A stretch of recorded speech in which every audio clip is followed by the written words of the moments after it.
Sige po, bago po tayo magpuri sa ating Panginoon, can we all stand and let us read from the Bible? Buksan po natin ating mga Biblia sa Hebrews.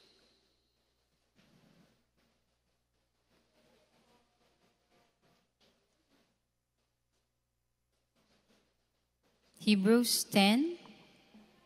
Sa mga hindi pa po nagkakape, pwede po to.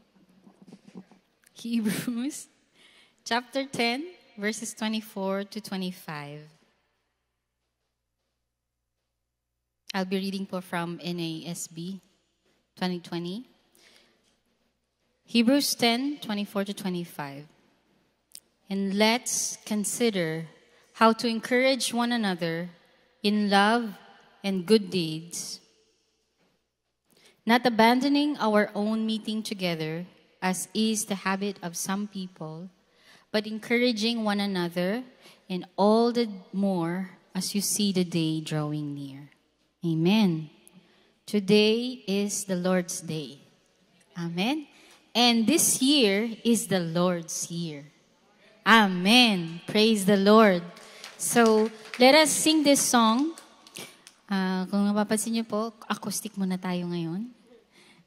But then, the Lord is good. We are all here. We have a voice. We can sing. We can stand. We can clap. So, kahit anong gawin niyo po, Lord. Kahit anong gawin niyo.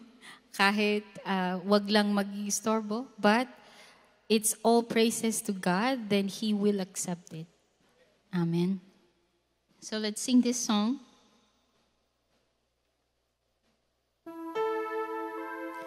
Sino naniniwala sa inyo dito na these are the last days? Amen. These are the days of Elijah. Hindi po si Pastor Elijah. So let's sing this song.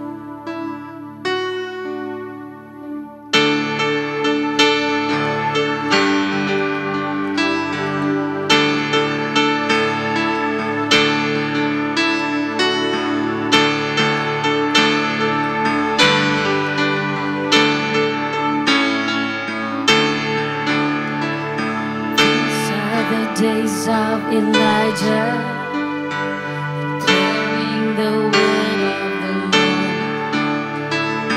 These are the days of your servant Moses, righteousness being restored. And though these are days of trial, of famine and darkness and sorrow,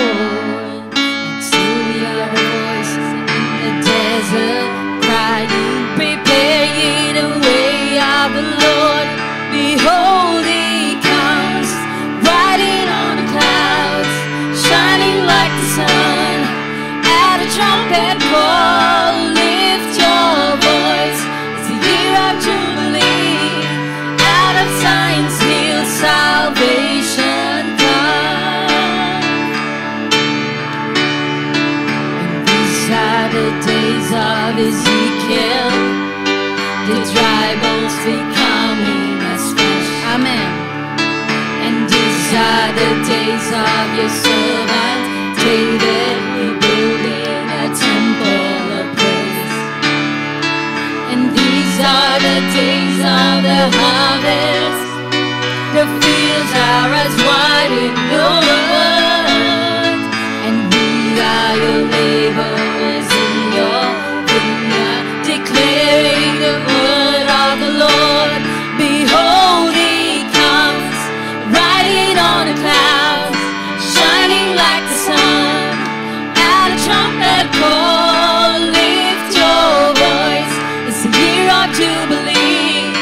Out of Zion's hill, salvation comes. Let's sing it one more time. These are the days.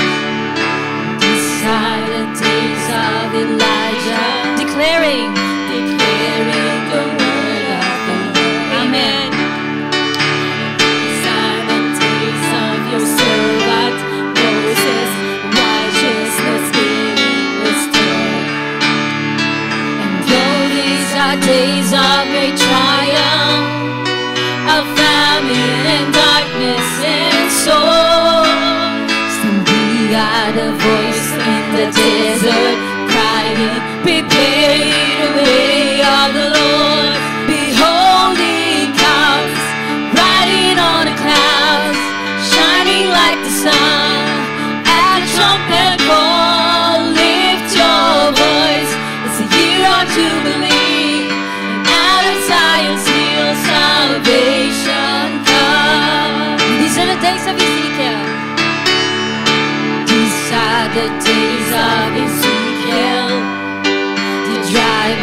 the days of your servant David, rebuilding a temple of praise.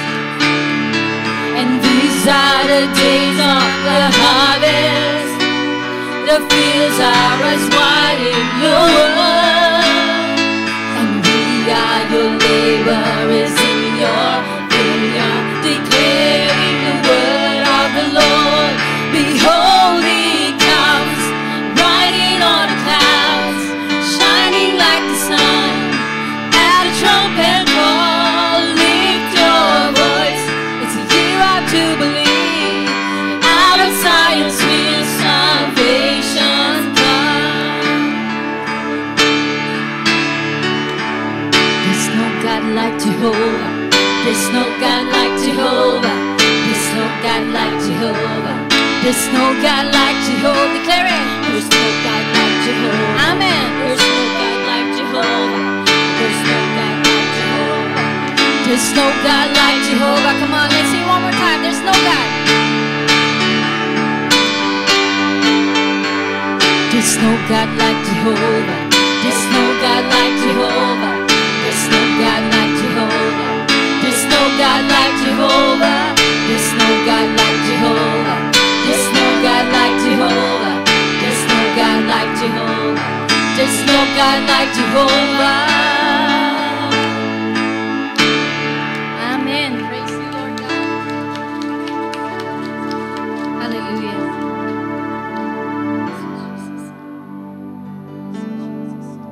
Father, we want to thank you, Lord God, for this new year that you have given us, oh Lord.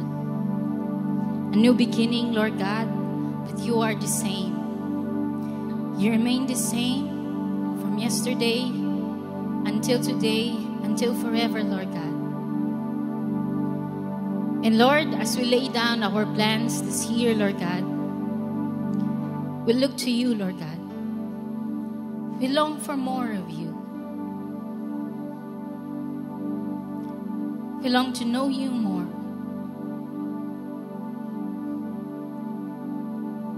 We lay down everything sa inyo, Panginoon.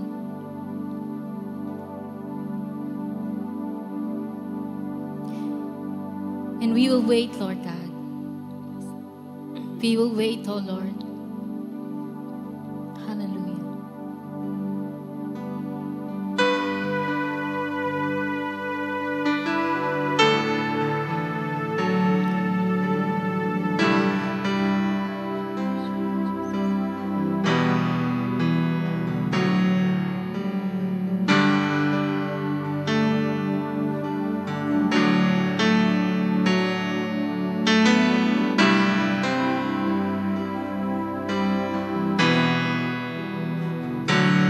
God, I look to you.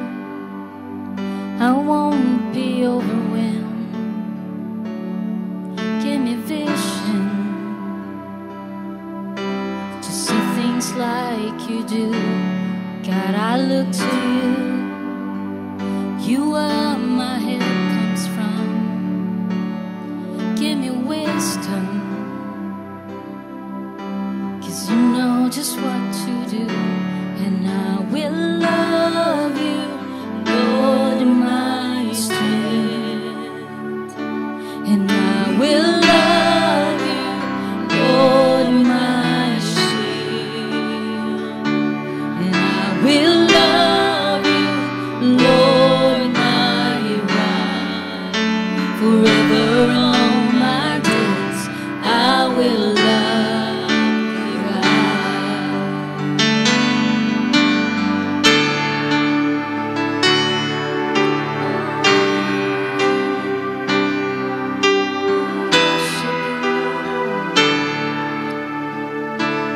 God, I look to you.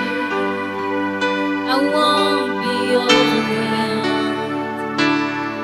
Give me vision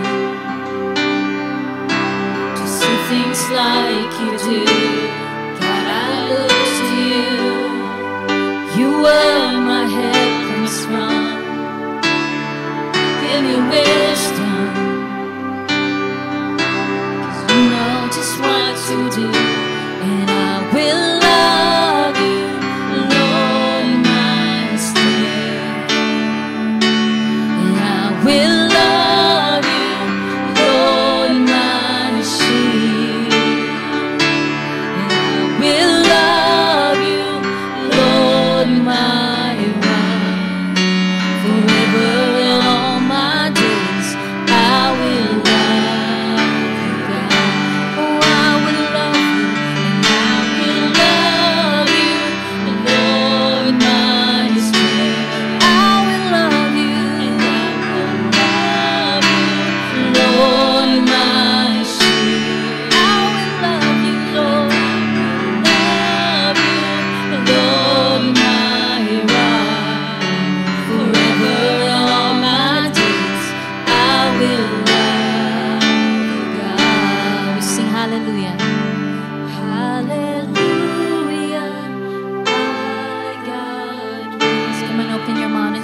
Hallelujah, our God reigns. He reigns. Hallelujah, our God reigns. Forever in all my days. Hallelujah. Sing hallelujah, hallelujah, our God reigns. Hallelujah, hallelujah, our God reigns. Hallelujah, hallelujah, our God reigns. Forever all my days. Hallelujah. Come on, let's sing it one more time. Hallelujah, our God reigns.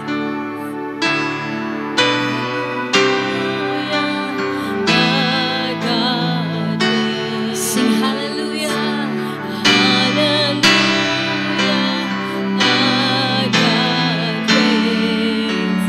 Forever in all my days. Hallelujah. Let's hallelujah, our God reigns. Hallelujah, our God reigns. Hallelujah, our God reigns. Forever in all my days. Hallelujah.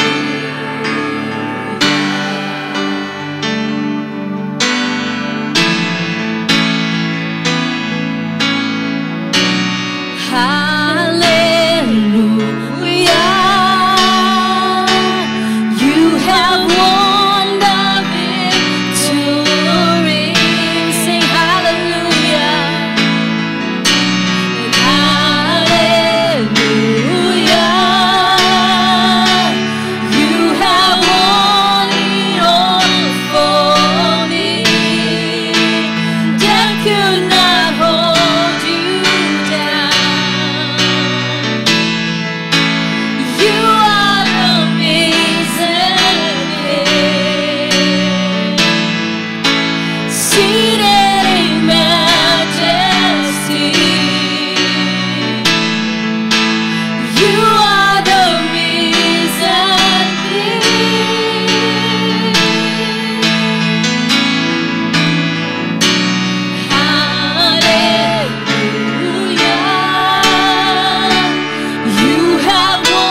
Father God, we thank you, Lord, for your goodness to our lives. For this past year, Lord, we thank you for your presence. Lord, we just want to lift up to you whatever in our hearts today. Whatever emotions we have, whatever burdens we have right now, Panginoon, we lift them up unto you, Lord. We want to be emptied by problems, by the challenges that we go through, Lord, by the stress that we're going through, or maybe some of us who are in the brink of depression. We want to be emptied by these things, Lord, things that are not pleasing to you, vices, bad habits that are not pleasing to you, Lord God. Empty us, Lord. And today, Lord God, we ask you, O God, that we will be filled by your presence. Let our hearts be filled with praises, not just the start of the year, but throughout this year, Lord God. May it be full of praises, Lord. Cover our hearts, Lord God, by the presence of the Holy Spirit that will transform us, that will change us, that will change our perspective, that will change our habits, Panginoon, so that our lives, Lord God, will be pleasing to you, so that our lives will be full of praises unto your name, no matter what we are going through. Hallelujah. Lord, cover us by your blood. Cover us, Lord, with your power. Sabi nga po ng iba, Panginoon, New Year is a new start. Merong new hope, Panginoon. But what sets us apart from the world is that our hope is in you. Our hope is in you, Lord Jesus. The name above every name. That is where our hope comes from, the eternity. So today, Lord God, allow us, Lord, to focus and to look only upon your word and nothing else. Help us, Lord, to let go of the past and look upon you, Jesus, the author and perfecter of our faith. Hallelujah. Let us all give our clap offering to the Lord. Hallelujah. Hallelujah. We glorify you, Jesus. We glorify you, Holy Spirit. All glory, honor, and praises to you alone. In the mighty name of Jesus we pray. Amen and amen. Good morning po. Makakaupo na po tayo. And before we continue, we request someone to read the text from Psalms chapter 24. If you have your Bible, you can also open your Bible to Psalms chapter 24.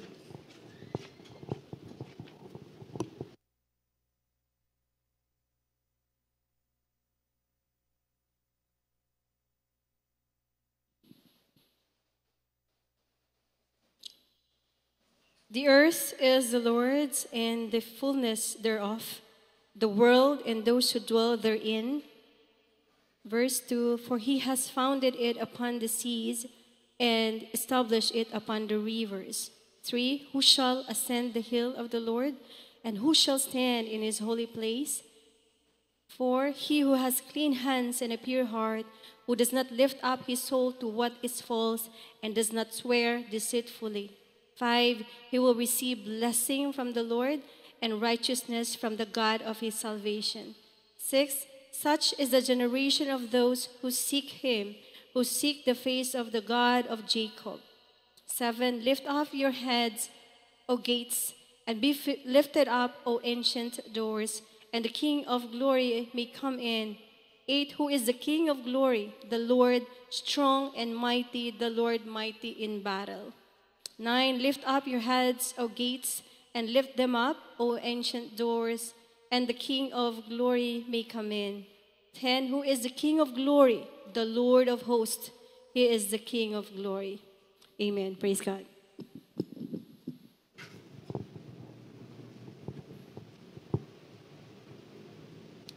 Thank you, Ate Jen, for reading our text this morning. Happy New Year po sa inyong lahat. No? Welcome back. No, parang nakita ko naman na mukhang fresh na fresh kayo ngayon. Parang ang layo. Tulak lang natin. Yan. Mukhang fresh na fresh. Enjoy ho ata tayo sa ating mga bakasyon sa mga family celebration, get together, di po ba, no? Masaya ang mga pamilya. Yung iba, I believe, out of town. Di po. And looking forward, refresh tayo for 2024. And sabi ko, ang buti rin ng Panginoon, nakaraos tayo ng 2023 despite sa maraming mga pinagdaanan sa buhay natin. No? This morning po, pag New Year, hindi po ba lagi pag preaching, it's about New Year's resolution. Pag topic yun eh. Yung mga how we wish, no? Hindi ko sinasabing mali ito, okay naman siya, no? How we wish we have this good health for 2024. We have career promotion, di po ba? New house, new car, no? Better investment, no? Yun look forward natin minsan pag 2024. But this morning, David suggested something for us, no? An alternative for 2024. And what is that? No? Ito po yung text na ating pag-uusapan. Psalm 24. Here he asks a question, where is God? Meron nga pong nagtanong sa akin last year, tinatanong niya, will God be with us this 2024? Or some people around us, no, were asking, asan ba ang Diyos? Especially last year, meron akong mga nakausap na dumaan sa matinding karamdaman, matinding problema. And even kahit Kristiyano, nagtatanong sila sa buhay, asan, Pastor, si God? Sa gitna ng mga pagsubok na ito. Nadidinig niya ba yung prayers ko? Nakikita niya ba yung pinagdadaanan ko ngayon? I had been faithful to Him. Bakit ganito nangyari sa buhay ko? Minsan dumadaan tayo sa ganong panahon, sa ganong tanong sa ating buhay. But this morning, I pray that the Word of God would minister to us, gaya ng prayer ni Elijah kanina, no? That we can see where God is, who God is, and what He has done for us. So dito po sa ating text this morning, David gave us 3 ways, no? As we look at where is God, or for someone who is searching for God. Una po, sabi sa atin ng verse 1, the earth is the Lord's and the fullness thereof, the world and those who dwell therein. So point number 1, meron po tayong Redeemer's Word. If you have it, nandiyan po sa ating outline sa baba. The point is, the earth is the Lord. Unang-una, in-establish ni David na itong buong mundong ito, or especially the earth, sa Panginoon ito.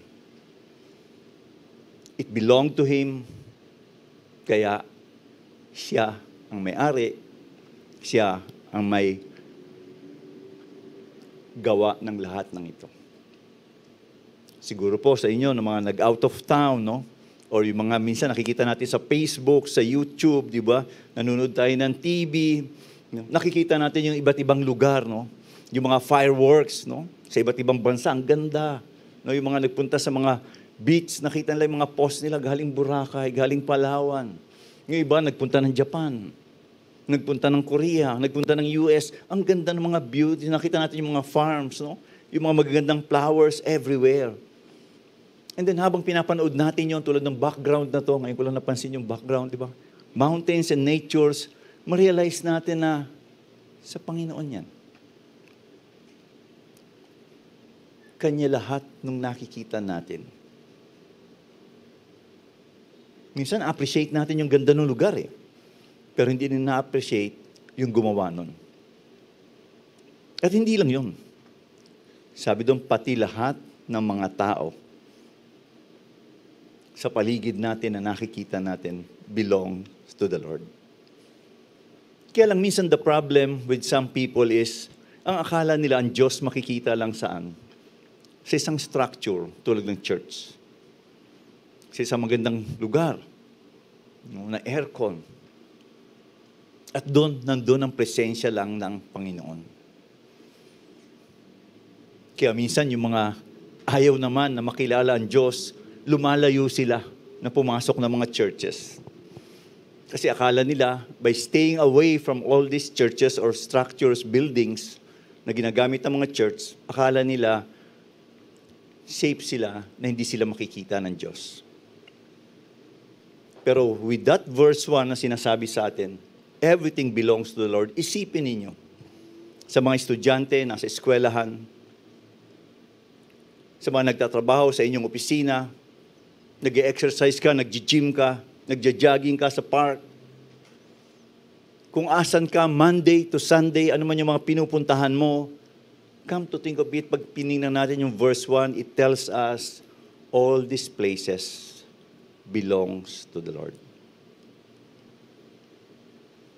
In short po, yung point na gusto ko makita natin is that hindi tayo pwedeng makalayo sa Panginoon. Wherever we are, whoever we are, pag-aari tayo ng Diyos. Kaya nga sa verse 2, sabi niya doon, no? Bakit nga ba lahat ng ito ay sa Panginoon, no? Lahat ng nakikita natin sa planetang ito at lahat ng tao. Sabi ng verse 2, for He has founded it upon the seas and established it upon the rivers. So, siya yung creator. And I believe all of us knows, looking back at Genesis chapter 1, no? God put order on chaos, no?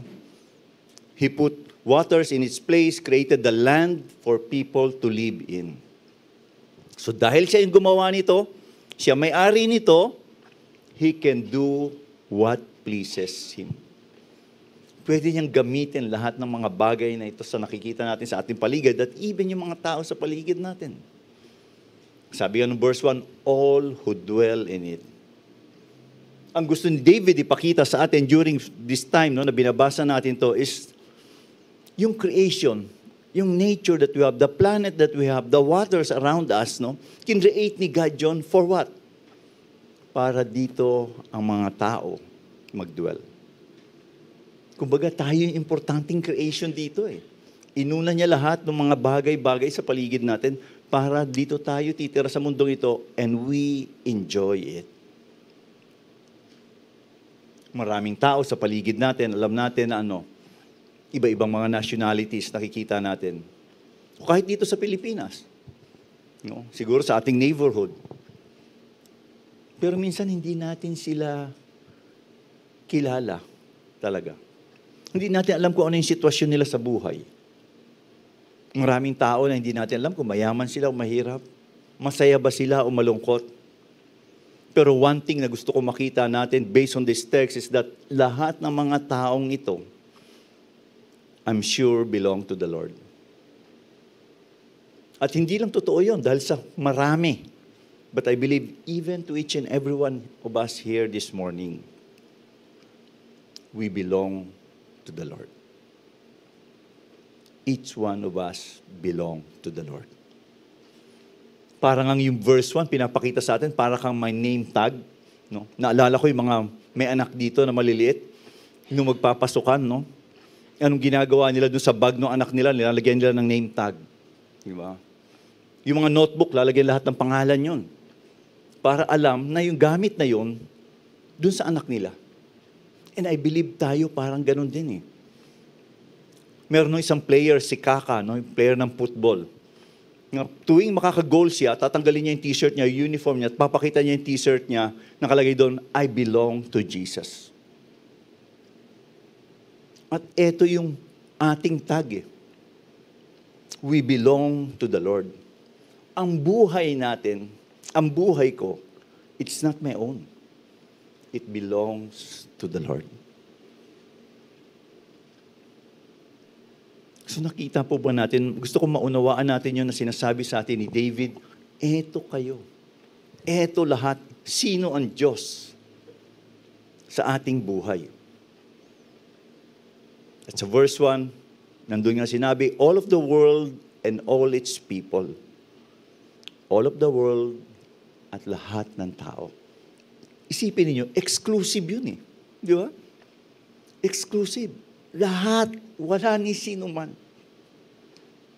Whether he wanted to acknowledge God or not, belong pa rin siya kay God. At kaninong Diyos ito? Remember, who is this Lord? Hindi ito yung someone na vague God, no? Na minsan iniisip natin kung sino lang. Na Diyos-Diyosan lang. O idea lang itong God na ito. Hindi. Notice dito sa text na to ng Psalm 24, yung word na Lord is in capital letter. The earth is the Lord. At sino tong Diyos na to? He is the God of the Bible. The God who created heaven and earth. The God who revealed Himself and rescued His people from Egypt to the promised land in the Old Testament. The God is the one who owns the world and everything in it. And that God is finally revealed to us in the New Testament in the person of Jesus Christ. We all belong to Him and no other God. He is the only one. Kaya nga tayo bilang mga tao, para tayo nakasuot ng t-shirt, no? T-shirt na fit all, no? Pero nakalagay doon is what? I belong to Jesus. I belong to Jesus. And this verse 1 and verse 2, makikita natin, it's a teaching na maisabihin natin, basic lang ito. But this is a reality and truth na we cannot get away from the Lord our God. He rules over us. He rules over the creation. And whatever I have today, actually, no, whatever I have today, actually belongs to Him. Lahat. Buhay ko, career ko, pera ko sa bangko, properties ko, lahat ng yun. Bakit? Kasi nga tayong lahat, ang lahat ng tao sa buong mundong ito, are God's possession. Kaya nga pag naisip natin, no, si Jesus Christ, nung nasa mountain siya, at doon namatay siya sa cross, no? Tapos nabuhay siya muli. And then, kinausap niya yung mga disciples niya at sinabi niya in the Gospel of Matthew, all authority in heaven and on earth has been given to me. Therefore, go and make disciples of all nations. Nung binabasa ko po itong text na to, verses 1 and 2, makita ko na simple lang siya. Basic truths yung pinapakita niya. And David was exactly right when what he was writing. Pero merong mga tao, sad to say na they're unaware, no? Na hindi nila alam itong truth na ito. Diba? Ang dami sa paligid natin. Ako, I have families who have never known Jesus Christ as their Savior. And they need to be taught of who Jesus is. At during His time, Jesus commissioned His followers or His disciples to what? To share the gospel to the people around them. As a church po, our mission and vision of the church is to raise up followers of Jesus Christ to share God's love or to share the Word of God. Ito yung desire natin. And I pray and I hope that this year also, knowing who we are in relation to God and who God is and what He has done for us, maging desire natin, maging passion natin, is to make disciples, to share God's Word to the people around us. May mga tao minsan na sinasabihan pag nagsishare ka ng Word, di ba? Ito naman, napaka-arrogante naman minsan itong taong to. Tapos sasabihin niya, pag namatay ako, sa impyerno ako pupunta. Ganun yung pananaw nila. Hindi ba mas arugante yung binigyan ka ng Diyos ng buhay? Binigyan ka ng mundo para doon ka mabuhay. Pero hindi mo siya sinusunod. Alala ko tayo, mga magulang, di ba? Lalo nung bata pa kami, sasabihin ng mga magulang sa mga anak lang, pag hindi ka sumunod dito sa bahay na to, buti pa umalis ka na. Kasi bahay ko to.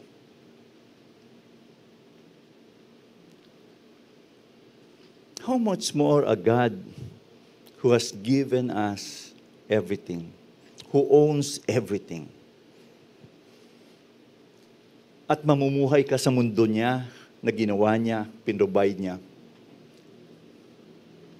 Pero and yet, Jesus is not your Lord. Hindi ba mas arugante yun?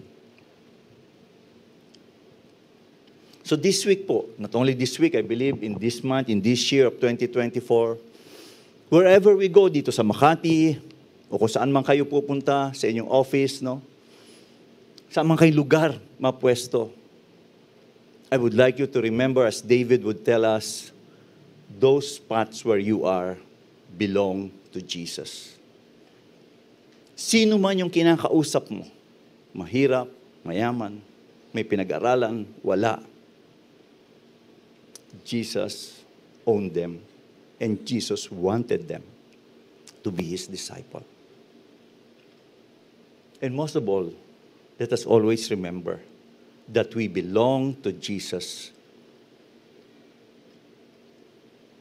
and we are His disciples. We thank God for that. And that is why I ask all of us, this year, God also wanted the people around us, your families, your friends, your office mates, your neighbors, to be His disciples. So, balik ako doon sa question kanina. Where is God? The earth is the Lord. Itong buong mundong ito. Kaya nga sabi natin, di ba? God is everywhere. And then, makita po natin, si David, when he was writing all these things, he was focusing on the whole world, the creation. And yet, pagdating po ng verse 3, mapapansin natin that he focused on a particular place. Para bang nag-open ka ng Google Map ng mundo o ng Metro Manila, tapos bigla mo lang pinoko sa Makati. No? At ito yung pinapakita sa atin ni David. He focused on a mountain, or in other version, a hill. Pero this mountain is not like any other mountain. Ang sinasabi po dito is Mount Zion. The mountain in which Jerusalem was built, at dumating yung time that the temple of the Lord was also constructed there. Sabi ko nga kanina, we have seen that God is everywhere, but He has chosen one place as a symbolic place with His people in that one place on the mountain. Sabi po ng verse 3, who shall ascend the hill of the Lord? And who shall stand in His holy place? His holy place. So itong mountain na to, sinasabi ni David that this is God's holy place. God created the whole world, but this place, this mountain is a holy place for God. Holy means being set apart, no? And holy, alam natin, pag dinipine natin yun, tinitingnan natin, it's a perfect, moral, and pure. No? And the question ngayon is, sino yung pwedeng pumunta sa mountain na ito ng Panginoon? Sino ang pwedeng pumasok dito? May mga tao po na minsan iniisip na God seems to be hiding. No? Parang, Lord, asan ka sa mga panahong ito? Bakit, Lord, hindi kita nakikita? At pag nakita nila yung Diyos, gusto nila sabihin na, Lord, eto yung gusto kong sabihin sa iyo eh. Pero hindi nila naisip na ano, na hindi naman sila pwedeng lumapit sa Panginoon kahit na gusto nila. Bakit? Sabi sa atin ng text, because God is holy. And for a person, any person na lalapit sa Panginoon, dapat holy din siya. Kaya nga there is that question, who is it that got what it takes to ascend to the mountain and stand in the presence of God? Sino yun? Kaya ba ng tao yun? Lumapit basta-basta sa Panginoon? And David gave us an answer. Sino yung pwedeng pumunta dito sa mountain na to? In the holy presence of God. He gave us 4 things. Sabi ng verse 4, he who has clean hands and a pure heart, who does not lift up his soul to that what is false, and does not swear deceitfully. Notice po dito, no, sa text na to, sino yung makakalapit sa Panginoon? Old Testament story to, no? Hindi niya binanggit yung family heritage. Hindi niya sinabi yung mga Jews lang, mga Israelites lang makakalapit sa Panginoon. Hindi. Nor he mentioned even religious observance. Yung mga Judaism lang na naniniwala ang makakalapit sa Panginoon. Wala siyang binanggit doon. Pero anong way of life para mapalapit ka sa Panginoon? Sabi niya, clean hands. Ano po itong clean hands? Ito ba naghugas ka lang ng kamay, may sabon, mga 2 minutes, sabi nila 5 minutes para hindi ka masyado maapektuhan ng COVID, ng panahon ng COVID, di ba? Clean hands is pointing out to the outward action natin bilang mga tao. Our relationship with one another, whether family yan, neighbor mo, office mates, or other people na hindi mo kilala. In short, those with clean hands are those people who are innocent of doing wrong. At pangalawa dyan, it goes hand in hand with clean hand, is a pure heart. Sabi ni David, considering this as the inner thoughts ng tao. Yung una, panlabas. Clean hands, ngayon naman, yung iyong puso inside you. Dapat ano siya, pure. Oo, hindi natin masasabi, di ba? Kung anong nasa harap na nakikita natin sa tao dahil di natin nakikita yung puso niya, no? But remember, God who created us, alam niya kung ano yung nasa puso natin. Hindi tayo pwedeng magtago sa Kanya o makapagsinungaling sa Kanya. At etong words na ito na sinasabi ni David, remember, 1,000 years after that, anong sabi ni Jesus Christ? Blessed are the pure in heart, for they shall see God. Galing mo. Ganda ng Bible. Harmony. Yung thoughts niya hindi nagbabago. It means po na makita natin dito, you have to have a clean hands and a pure heart. Pangatlo, sabi doon, who does not lift up his soul to what is false, or in other version, trust in idols. It means po, ang gusto sa ating pakita ni David is that you do not trust on empty or worthless things. Yun po yung idols yung empty and worthless things. Hindi ka doon nagtitiwala. Yung buhay mo, hindi mo inaangkla doon. Ito yung napaka-importante sa akin. Pag nawala itong taong ito sa buhay ko, wala nang kwenta ang buhay ko. Pag nawala itong karir kong ito, wala nang kwenta ang buhay ko. Pag nawala itong property kong ito, wala nang kwenta ang buhay ko.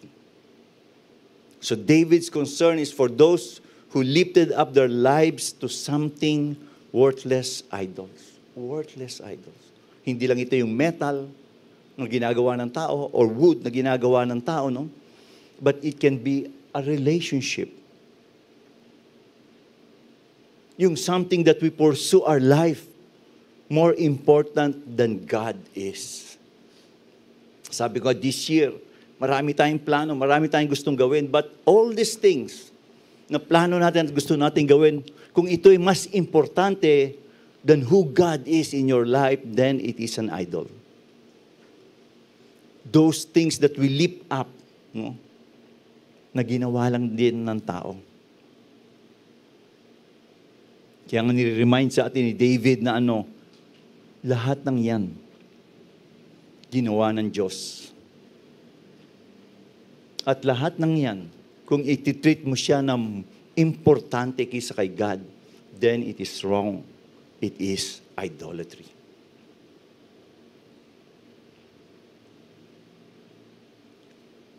Mas importante nga sabi ng Bible, to lift up other people. Siyempre una, si God. Tapos yung ibang tao.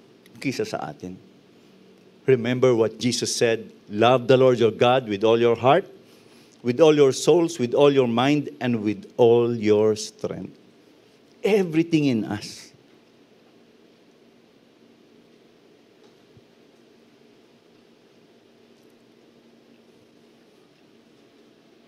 Lahat ng ito,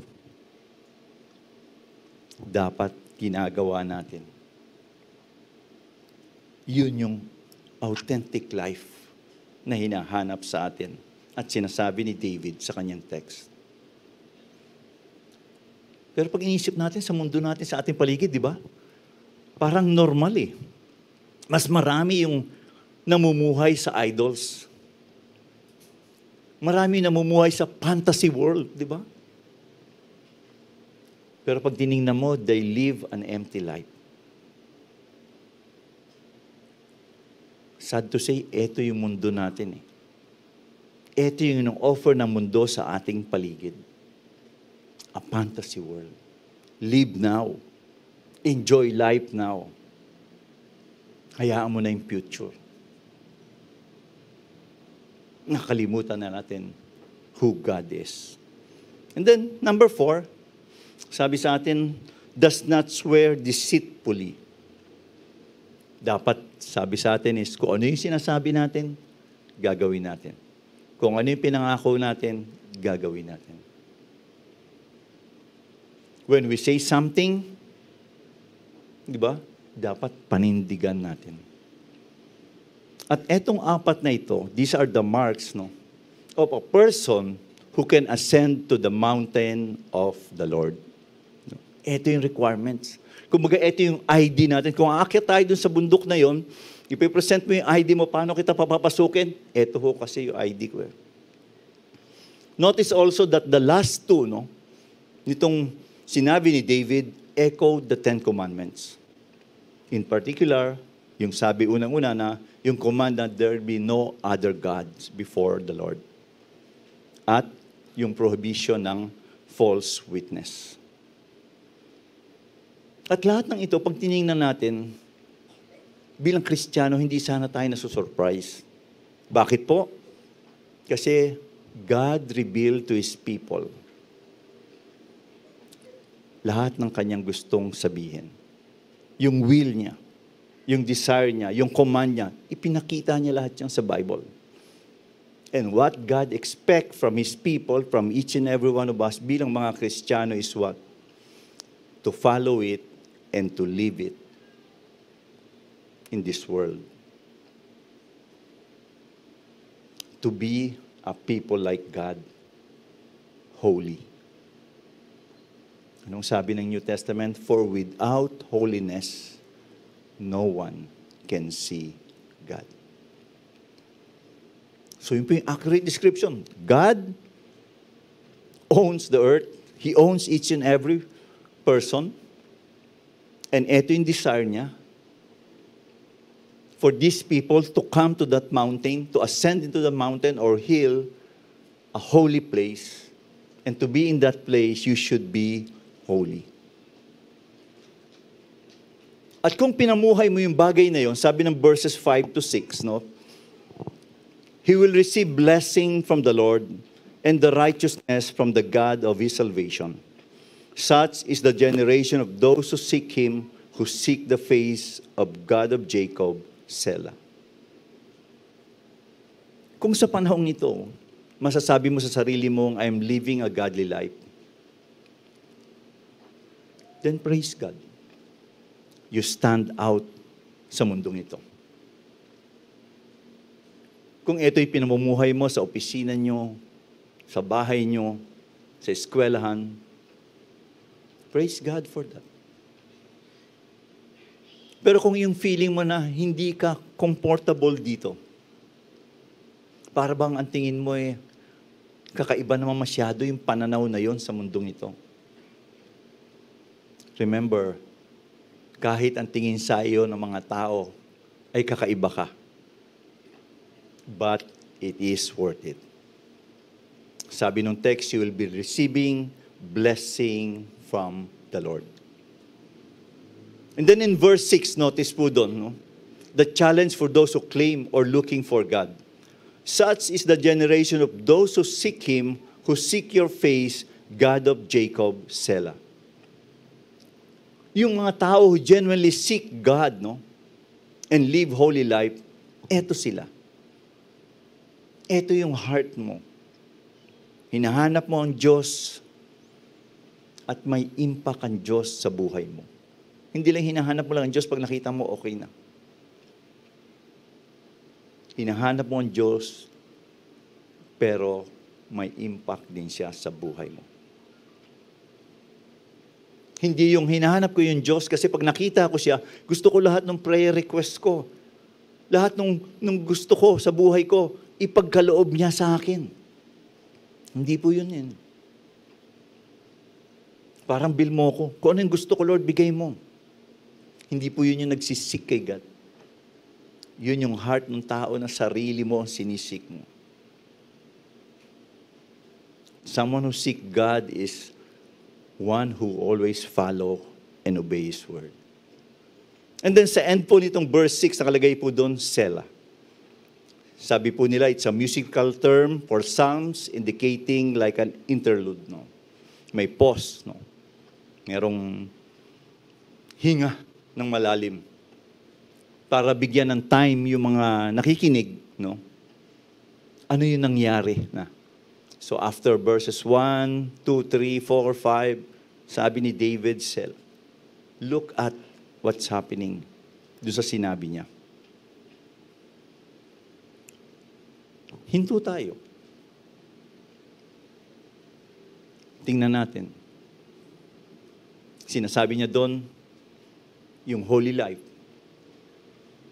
yung buhay ng Kristiyano ay kakaiba sa buhay ng tao sa paligid natin. Binigyan niya tayo ng snapshot, no? In verse 4, ano yung buhay na ito ng isang Kristiyano? At ito nga sabi ko, yung parang ID natin. Pag akyat mo dun sa mountain na yun, ito yung present mo para makapasok ka into the presence of the Lord. Pero ang question para sa atin is, meron ba ako nun? Meron ba ako nun? Do I have a pure heart? A clean hands? Who does not lift up his soul to what is false? Or does not swear deceitfully? Meron ba ako nun? Yung buhay ko ba sa araw-araw, this past 2023, napamuhay ko ba yun? If we will just be honest with ourselves, evaluate natin yung sarili natin fairly. Masasabi ba natin, do we have that? Ano ba yung naging desire ko sa buhay? Ano ba yung ginawa ko sa kapwa ko? This 2023. Ano ba yung nasa isip ko? Nasa puso ko? Sa araw-araw? Do I live every day of my life for my God? Or mas marami yung para sa sarili ko? Yung mga bagay ba sa paligid na secondary, sila ba yung secondary o sila yung naging main thing sa buhay ko? Money, power, position, fame. Yung bang mga words ko na binitawan, pinanindigan ko ba sila talaga? At ginawa ko? Yung pinangako ko sa Panginoon na pag, Lord, pagalingin mo lang ako. Lord, i-bless mo lang ako. Lord, magkatrabaho lang ako.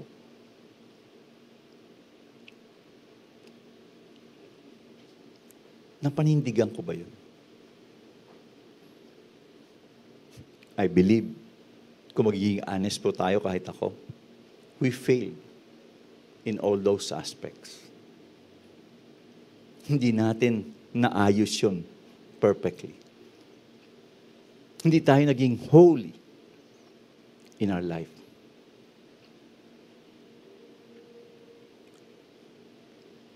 Si David ba, nung sinulat niya itong text na ito, okay ba yung buhay niya? Siya ba yung sinasabi niya na, have that clean hands, pure heart? Siya ba yun? Hindi ba alam natin sa storya, ito nga malungkot kay David eh. Para siya nasa, nasa Google nasa internet eh. Buong panahon, from the time na nabuhay siya hanggang ngayon, mababasa natin yung story niya. Pinatay niya si Uriah dahil gusto niya yung asawa ni Uriah, si Bathsheba, ng pangasawa niya dahil nabuntis niya. So even David, hindi siya qualified dun sa requirements na sinulat niya. Then para kanino pala yun, Pastor? Sino pala makaka-accomplish niyan? Kung yan pala yung requirement at hindi natin kaya, hindi ko kaya, hindi kaya, si David mismo na sumulat nito, hindi niya pala kaya, then kanino tinutukoy ni David itong mga bagay na to? Sino itong taong ito? And that is where we go to our last point this morning. Sabi ng verses 7 to 10, lift up your heads, O gates, and be lifted up, O ancient doors, that the King of glory may come in.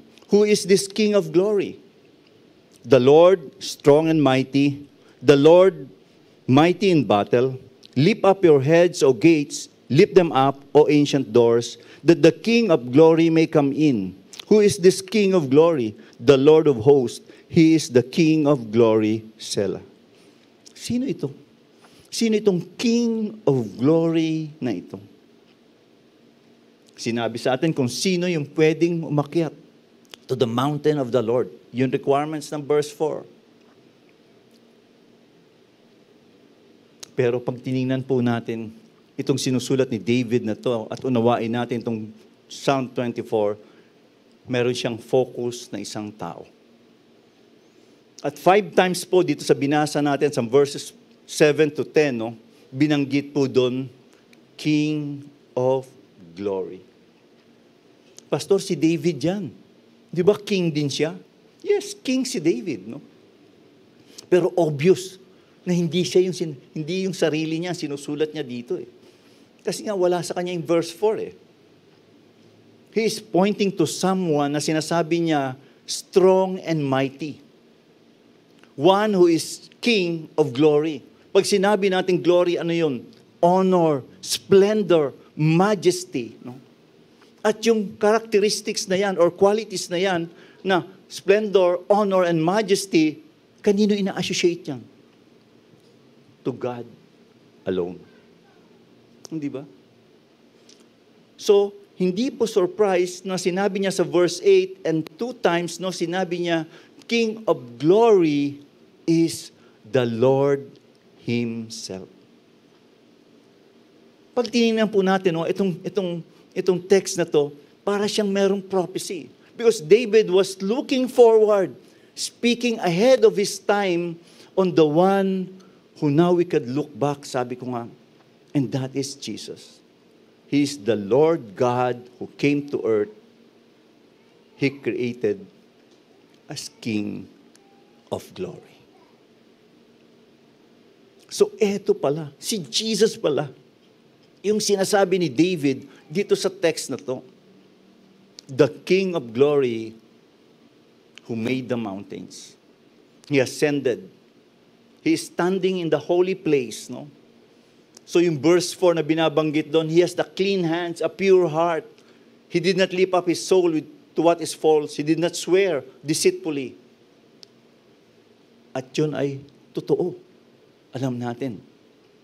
In the person of Jesus Christ. Kaya nga, if we look at the gospel, specifically Mark, Makikita natin dito no, paano namuhay si Jesus. Sinasabi sa atin ni Mark that Christ lived a life perfectly here on earth.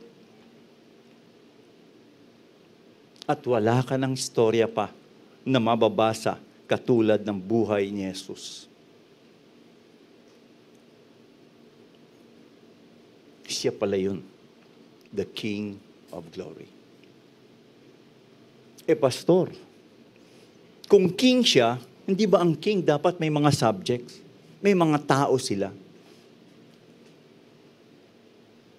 Kung iisa lang siya, si Jesus Christ lang, the King of Glory. Paano yung mga subject niya? Kung si Christ lang pala yung nakapulpil nung 4 na requirements na yung pure heart, clean hands, kung siya lang ang naka-require, paano yung mga subject niya? Paano yung mga tao niya? Paano sila makakapasok? Holy place yun eh. Sabi ni David, eto yun eh. Anong ginawa ng King of Glory na to para sa kanyang mga tao? Sabi po ng verse 8, who is this King of Glory? The Lord strong and mighty, the Lord mighty in battle. Sinasabi ni David that this King of Glory was victorious in the battle. Question siguro sa mind natin is, anong battle ito? Sabi ni David in verses 1 and 2, God created everything. He owns everything. Everything in earth and all the people who dwell in it kay Lord. So sino makakaaway niya? Sino makakabattle niya? At paano siya magiging victorious kung wala naman siyang kaaway? In verses 4 to 5, sabi po doon, to enter God's presence, people must be holy. At sabi natin kanina, lahat tayo, hindi tayo qualified to that standard. So, ang pinapakita ni David is what? Jesus won the victory over Satan. He wants all the people of the world, where He is, there He may be. Kaya nga ngayon si Satan, wala na siyang strong accusation eh. Para dun sa mga Kristiyano. Hindi naman holy yan eh. Si Eli. Wala namang pure heart yan. Wala namang clean heart yan eh. Failure yan. Mga taong yan, to the standard that you created. That you created, God, failure sila.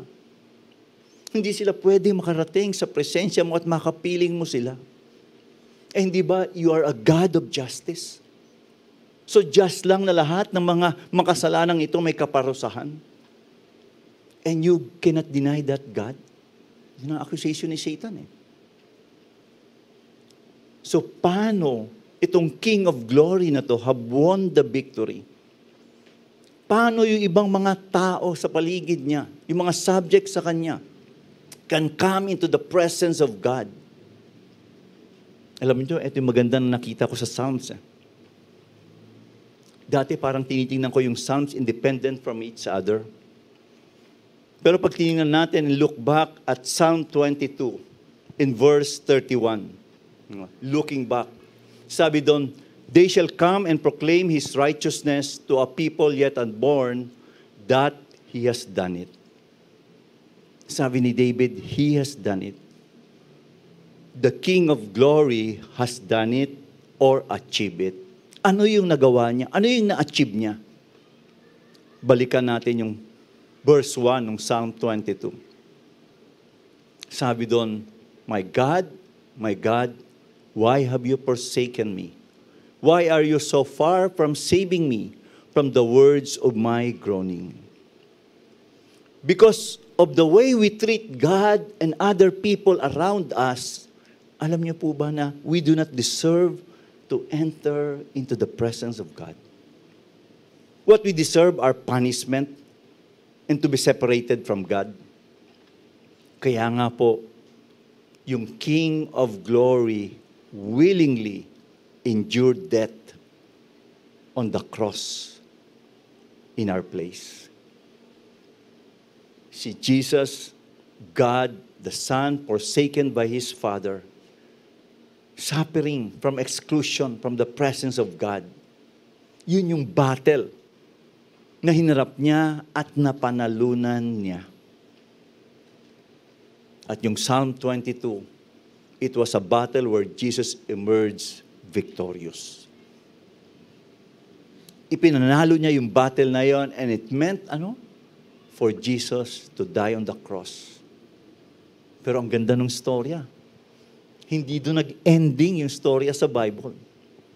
Sabi sa atin ng Bible, He rose again and ascended into heaven. Para bang pag tinitingnan natin, yung mga napapanood natin, yung mga lumang pelikula ng mga Romans, di ba? Pag dumadating yung panahon na nanalo sila sa battle, babalik sila doon sa castle nila, di ba?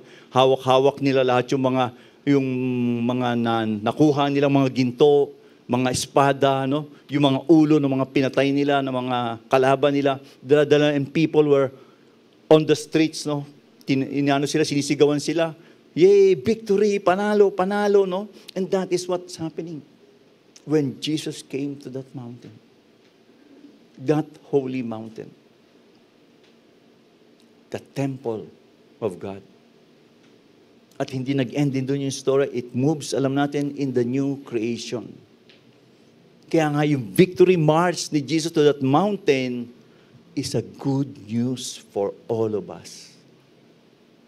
For people like us who are sinners.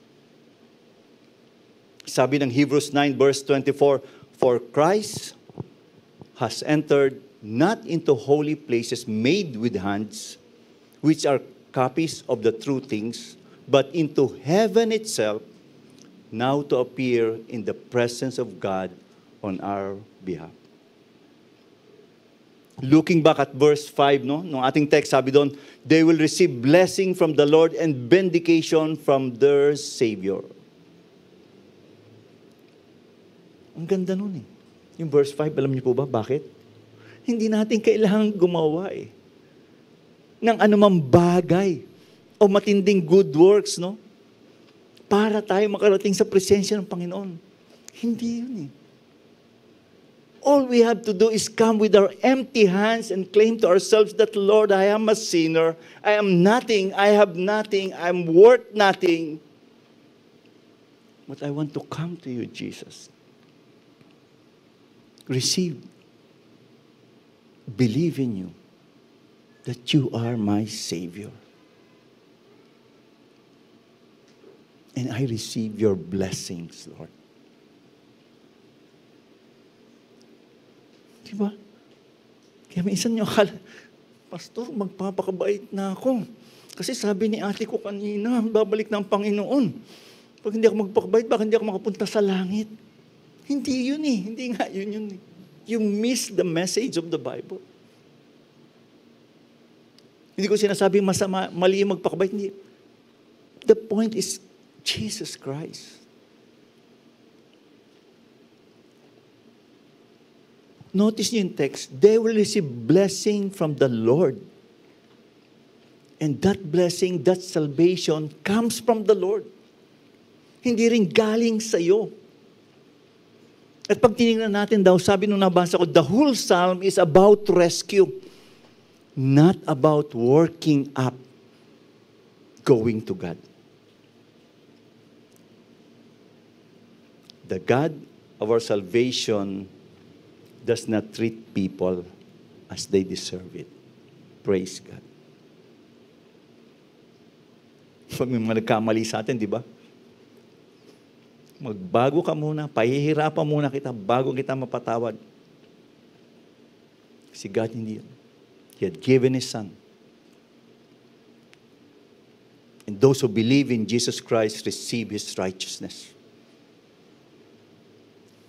And that righteousness comes from what David is saying, the King of glory who comes to that mountain na sinasabi niya sa verse 3. Lastly, sabi ng verse 10, sabi ko kay David, kaya gusto ko yung ESV, usually ginagamit ko NIV because of these things na gusto ko as we end, looking at the word of God in Psalm 24.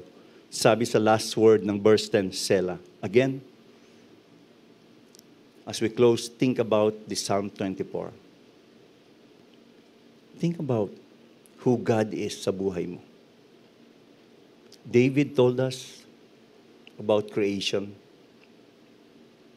ended us filling our minds with the King of Glory. Yung attention na gusto ipakita sa atin ni David is all about Jesus and Jesus alone. With Jesus our King, we do not fear, but we have a complete and utter confidence. Huwag niyong i-worry na hindi ako holy enough for God.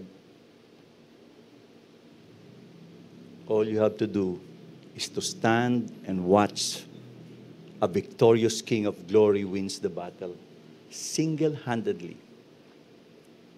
and march victoriously up to that mountains at the cross.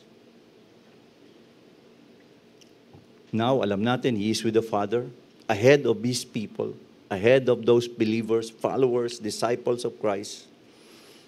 And there will come a time that we will be with Him forever. At Psalm 24, hopefully, nakita natin that without Jesus in our life, we are lost. But with Him, it is all done. So yung last word, Selah, is asking us to think about this. Stop. Pause. Look at what has been said. And as we do that time of looking at, Lord, ang bait mo, what you have done for us. I would like our ushers to serve the communion elements and for our praise and worship to come up. And remember who Christ is, the King of Glory.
all creation. You did not despise the cross, for even in your suffering, you saw to the other side, knowing this was our salvation. Jesus, for our sake you died. Praise the Father, praise the Son, praise the Spirit, three in one. God of glory, majesty, praise forever to the King of Kings. Praise the Father. Praise the Father, praise the Son, praise the Spirit, three in one. God of glory, majesty, praise forever to the King of Kings. Praise forever to the King of Kings.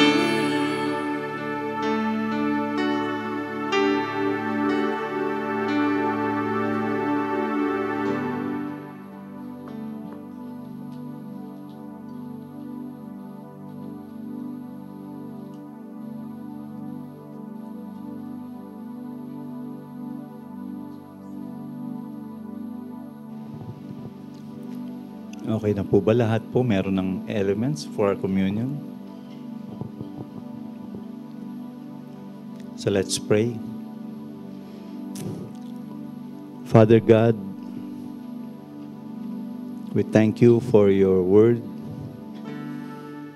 that reminds us of what Christ have done for us.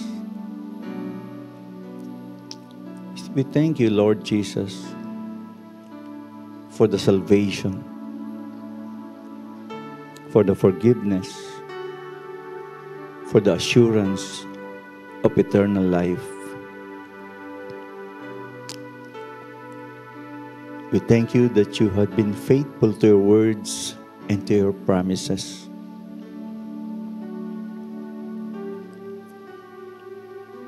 Father, we come to you also and we ask forgiveness. Panginoon, sa lahat ng mga ginawa namin, iniisip namin, mga pinangako namin sa tao at sa iyo na hindi namin natupad. Sa mga priorities namin sa buhay na hindi focus sa iyo, Lord. Naging selfish kami.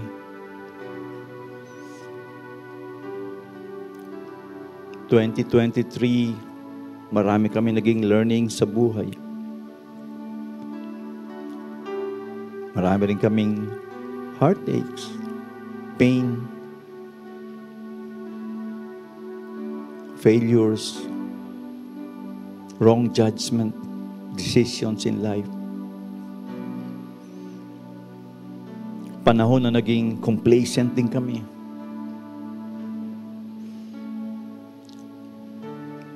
But Lord, through all those things, negative things na nangyari sa buhay namin, still you are faithful. Hindi mo kami pinabayaan. Hindi mo kami iniwan. At ngayon, eto 2024, Lord, we're still standing on our feet. Buhay kami. Meron pa kaming kinakain. May trabaho. We thank you, Lord, for all those things. Pag inisip namin, Lord, sobra-sobra nga yung blessings na tinanggap namin eh. Na ang piling namin, Panginoon, hindi namin kayang tumbasan yung kabutihan mo na ginagawa sa amin. Tunay nga dakila ka, O Diyos. Napakabuti mo. Lord, we thank you for our families who were there noong mga panahon na down kami. We thank you for the prayers of our brothers and sisters in faith. We thank you for words of encouragement. We thank you for your word na pag nagbabasa kami ng aming devotion daily, Lord, you remind us of who you are to us and what you promises us. Kaya Lord, before we partake this communion, once again, we come to you with nothing.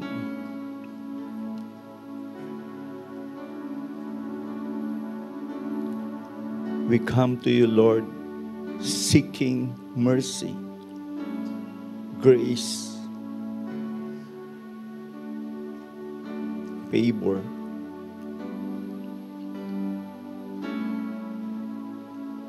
And as we remember your work on the cross for the forgiveness of our sin, Lord Jesus,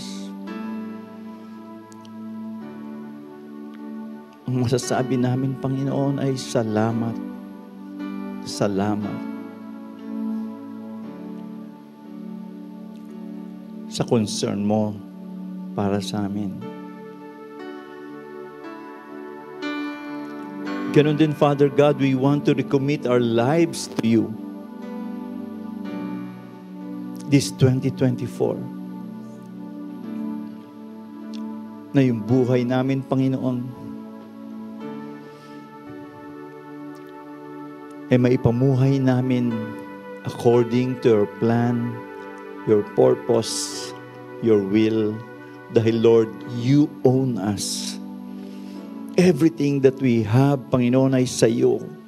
At kaya, Lord, help us na maggamit namin to for your glory and for your honor this 2024.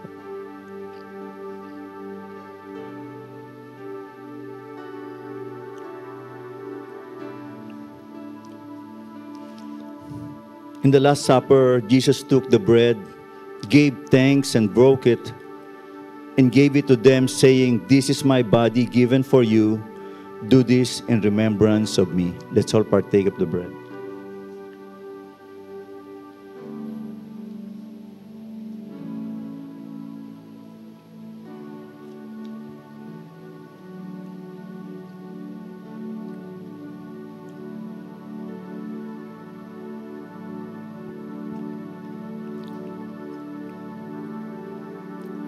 In the same way, after supper, he took the cup, saying, "This cup is the new covenant in my blood, which is poured out for you." Let's all drink of the cup.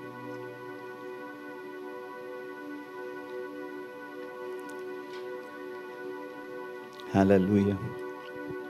Hallelujah, Lord Jesus. We give you praise. We give you thanks, the King of glory, Almighty Lord God, our Savior. Thank you, Jesus. Thank you for your work and for the salvation that you have given us. In Jesus' name we pray. Amen and amen. Good morning po muli sa inyong lahat, and we'll have some announcement.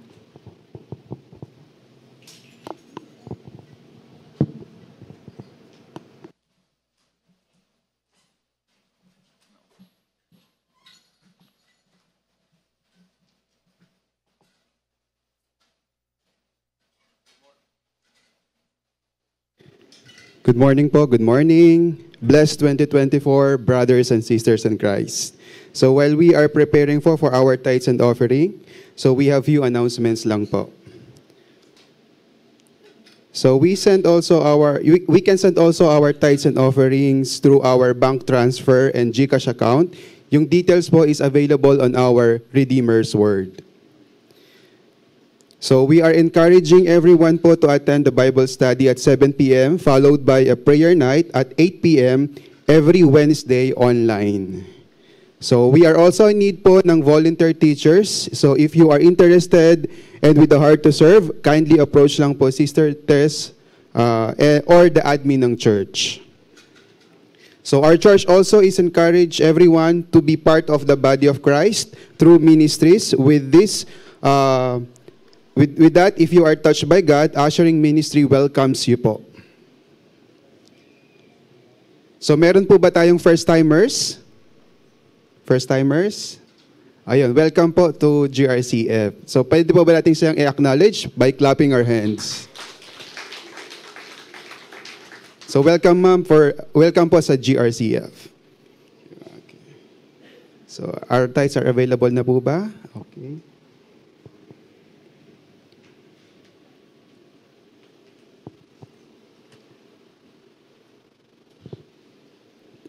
So let us all bow our head and let's pray for our tithes and offerings. Heavenly Father, we thank you for your message today and who delivered your word. Help us, Lord, to live according to your teaching. We also pray for our brothers and sisters who are first-timers in GRCF. Thank you for bringing them into our church. We pray that you will guide them and protect them every day and continue to minister to them. We pray that you will continue to seek and find their purpose in life. We offer to you our tithes and offerings. Thank you, God, for our cheerful giver. May you bless their lives, work, and businesses as the source of income. We pray that these funds will be used according to your will and help us to be more cheerful giver. Give us, Lord, the wisdom and teach us always to choose to help others through giving and bless the people who are in need. Thank you, God. And this is our prayer. In Jesus' name we pray. Amen.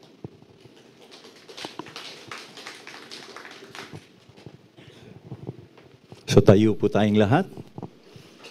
As we close itong gawain natin ngayong umaga, may the love of the Father, the grace of the Lord of Jesus Christ, and the fellowship of the Holy Spirit be with us all. Be a blessing to others this week. God bless po. See you next Sunday.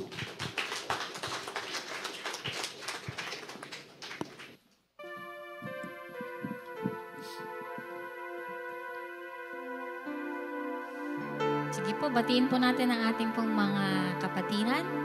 Sabihin po natin that the Lord is good and He is with us. Amen.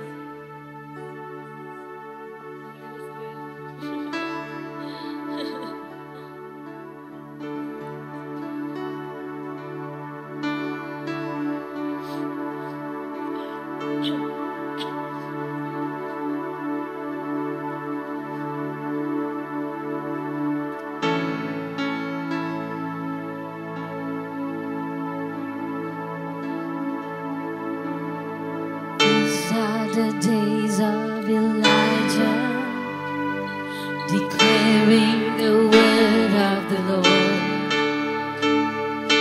These are the days of your servant Moses, righteousness being restored. And though these are days of great trials, of famine and darkness and sorrow, so we are the voice in the desert, crying, prepare the way of the Lord. Behold, He comes, riding on a cloud, shining like the sun. At a trumpet call, lift your voice. It's a year of jubilee, and out of Zion's hills salvation comes. These are the days of Ezekiel. These are the days of Ezekiel. The dry bones becoming as fresh. Amen. And these are the days of your servant David, rebuilding a temple of praise. Hallelujah. And these are the days of the harvest. The fields are as wide in the world, and we are your laborers